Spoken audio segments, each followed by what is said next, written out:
there's several things that we're working on. Able Number to one transfer is them from their wheelchair into a beach wheelchair, something that we make specially that we can transport So them that down would to be the the ultimate way for us to eliminate too much handling, whether they have feet mobility or whether they have hand mobility. The ultimate would be for mind concept, where you say left and right or forward and backwards. We pick up the electronic signals of that and just literally transfer it into the transmitter, right? Because all I'm doing here is I'm just saying, right forward, left back, right left, forward, reverse. The concept already exists where they're doing that already. They put a cap with sensors on your head, and when you say forward or you think forward, it picks up that electronic signal and says, okay, that's forward, right? So instead of a physical movement, it's just the thought of that, and that engages the transmitter, because the system already does that. All we have to do is transmit the signal from thought process, and so somebody can literally control it just by thought. They can already control a remote. They're working on the robot arm, right? And they're already controlling that, up, down, squeeze, all of that. So that already exists. It's just a matter of us adapting it, knowing that we have to adapt it for aquatic activities. That would be the only difference that we would have to do, is adapt it to aquatic activities. We're trying to address the issue of not having to move the people as much by us providing the wheelchair, and the wheelchair becoming part of the unit, or the unit becoming part of the wheelchair to get them in the water. Now, there's one other thing that we didn't talk about. It will have a joystick as well. So most people with disabilities that have a wheelchair already have whatever adaptation they have to operate a joystick, right? Most of them are operated by a joystick. So this can have a joystick as well. So they're already using a wheelchair by the joystick, so all they have to do is get in this, and if it's a wheelchair as well, they're just operating the joystick. That's already in the works right now, where we can use a joystick, and now they're in a very environment that they're used to, in the wheelchair with a joystick, and they can operate the unit with that joystick. Their disability is, they've already addressed it with the wheelchair. Whether they have an adaptation to their arm or their shoulder or whatever they're doing, they're already operating a wheelchair. They should be able to operate this unit. Same concept. So we're a ways from adapting the sensor concept, right? We're a ways from that. But let's say a child that or a family member that has no mobility. They're fully conscious, but they have no ability for mobility, right? They have no function of any of their limbs. It's different, me being on the unit and me taking them out to a tour on the water versus their parents, father, mother, sister, brother, wife, husband, actually taking them out remotely. So it's their experience, not the person's experience with me. It's a family experience. A family member gets to take them out remotely, and so that changes the whole concept as well. Whether I'm in the water in another unit, staying up with them, but the bottom line is that the parent now gets to, take them out, or the family member gets to control where they're going. And so that changes everything as well. It becomes an experience for both family members, right? Where just picture a mother taking that child out herself because of what she's doing is even more amazing, That's what the remote control is able to do as well. It's family experience, not just for the person in the water, but the person controlling the unit. Now, if the person that has the disability is on the unit and they're able to operate it, our ropes in the back, now they're pulling the family member, and the family member is just hanging on. Instead of the family member taking the disabled person, on a tour, it's the other way around now. We could put the bars out and he could have mom and dad on the side. Imagine what that would be like for the person with the disability. Number one, they got in the water easily, an environment that they're used to, like a wheelchair, joystick, or however they're operating, and they get that experience. They're excited about that.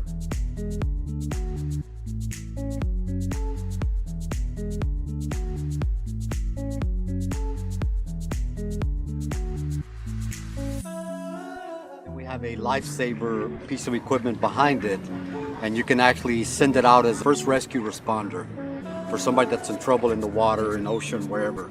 And it has a buoy that it carries in the back of it.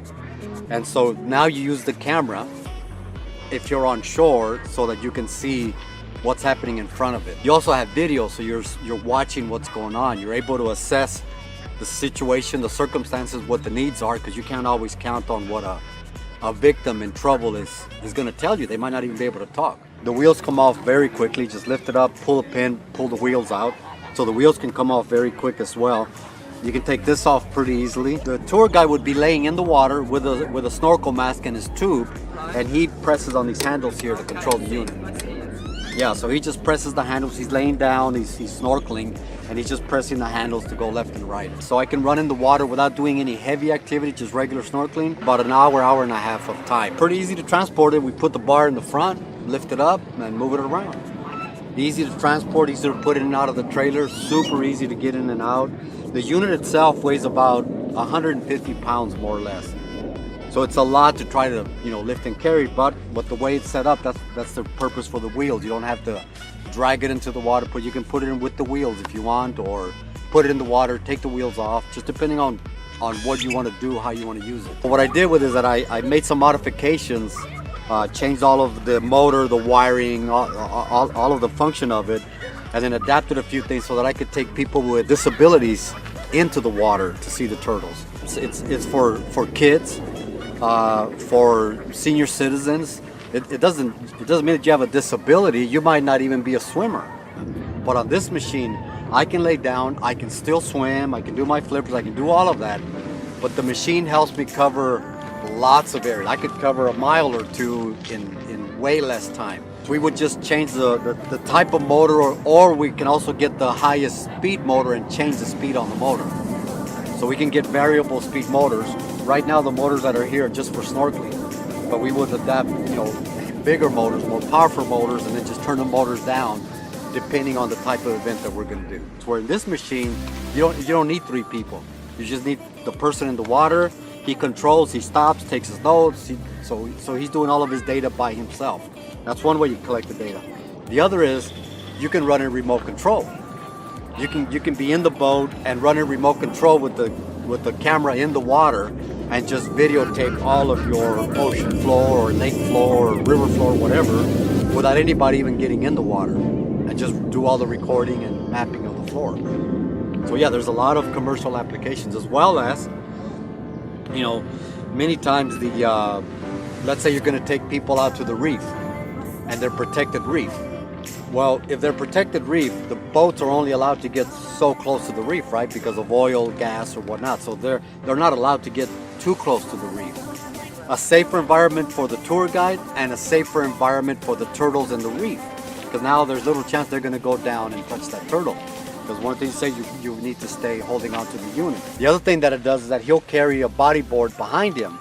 So if there's any problem that somebody can't get out of the water, or they have some emergency in the water, he can put them on the bodyboard, strap them down, and take them back.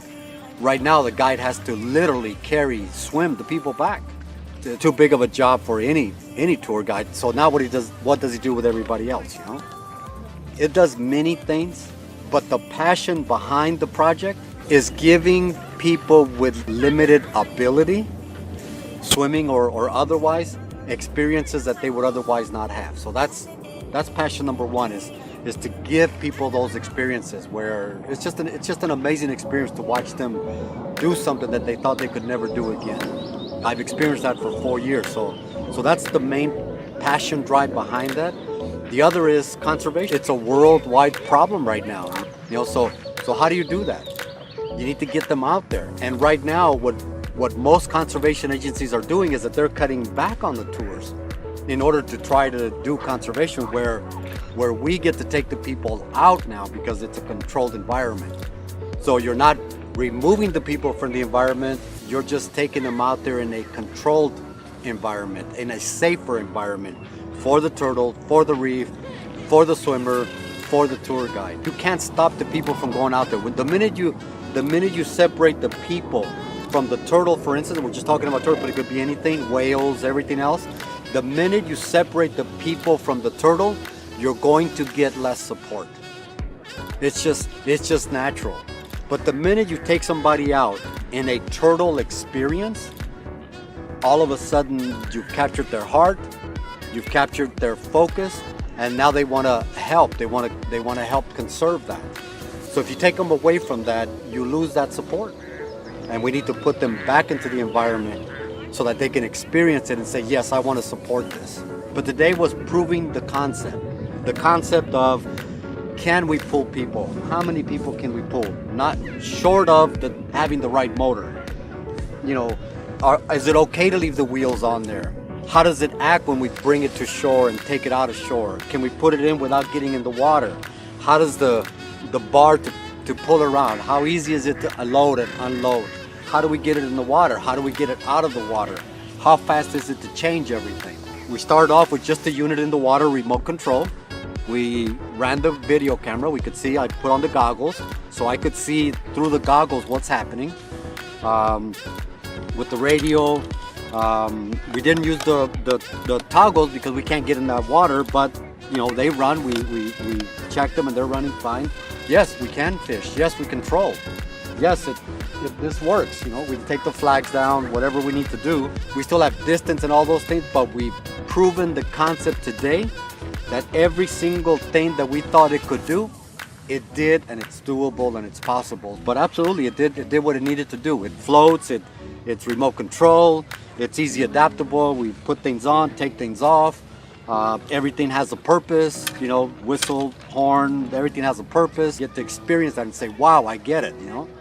I've explained this many times to people and they kind of get the idea, but it's way different when you connect and you put it in the water and you're going, okay, I get it, I see it, you know, see where you're going with this thing. And you can tell people are walking by going, what is that? What is that? You know, looks interesting. I've been doing it and I get excited. I'm going, what is that thing? It was an absolutely successful day in proving the concept of each piece of the concept. The camera worked good, the remote control worked good, the radios worked good. Not only that, the slower that you move, the less turbulence you have, and then you're not stirring up the sand. The sand is what destroys the reef, because when you stir up the sand, then the sand gets on the reef, destroys the reef. So it's very important that however you're powering it, it's not overpowered and it's not causing that turbulence in the sand and stirring the sand up and then in essence becoming a problem to the environment. So we've addressed all of those issues.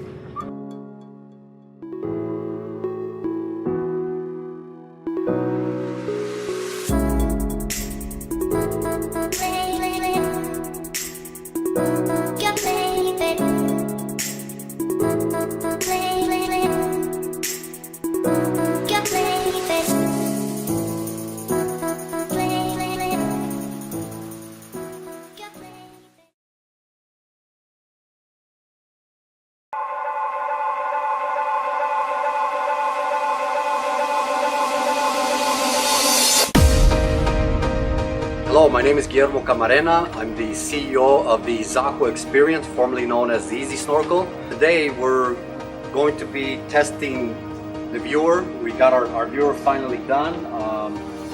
We've chosen, the design, the type of material, and the performance of the viewer as well as the chair. So today we're going to be testing all of that part of the equipment. We're also going to test for the motor thrust. How fast can the equipment move empty with remote control? How fast can it move with one person or two people? So that we can determine the size of the motors that we need. How much thrust do we need to do the different activities that the Easy Snorkel does? So this is our viewer right here. It's made out of plastic, 1/4 inch. This is what the bottom looks like. Obviously, we haven't taken this off, but I can do that right now. You can see it's brand new. We haven't even had it in the water yet. So this is what it'll look like from underneath.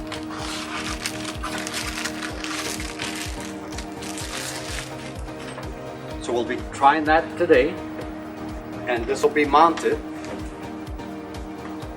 And the idea will be that we'll be looking at it like this, just like that. So this portion of the viewer will be in the water, and that should allow us a good coverage area for the snorkeling. So you don't have to put your face in the water, The chairs will be adjustable. You can just sit right in it. We can put a backrest if somebody has needs support in the back, so we can put our backrest on it. And that's what we'll be doing today. We'll be adapting this equipment. This is prototype equipment, so don't pay attention to the details. It's just a matter of mounting the equipment, looking at the height, the distance, so that we can finalize the design of the Easy Snorkel with the viewer and the seat adoption.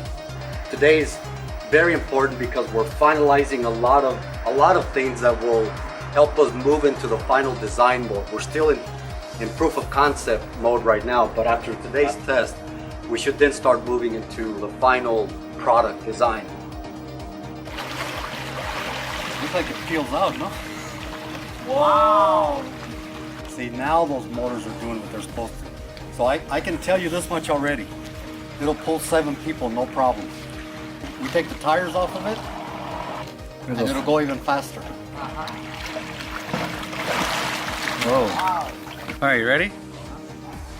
All right, we're doing a test with all the screens off on both sides. Ready? 3, 2, 1.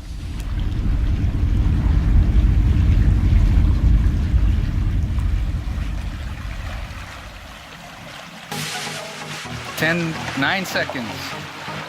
We went from 28 seconds to 9 seconds.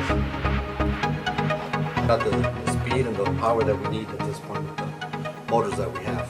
We took the seat off, we took the viewer off, I put a mask on and a snorkel on and tried it that way as well, and it was excellent. It was really good. That's the way that the unit can be used without the seat or the viewer. For instance, if I were a tour guide, I could take people on a tour. Yes, it can be used as a tour guide equipment to take other people snorkeling as well. Different type of screen for the motor, so that's not a problem. Just using thinner chicken wire or just different type of screen. And the other is our mounting. The mounting for the viewer needs to be a lot stronger, so we'll improve on that as well, and as well as the putting our wheels on and off.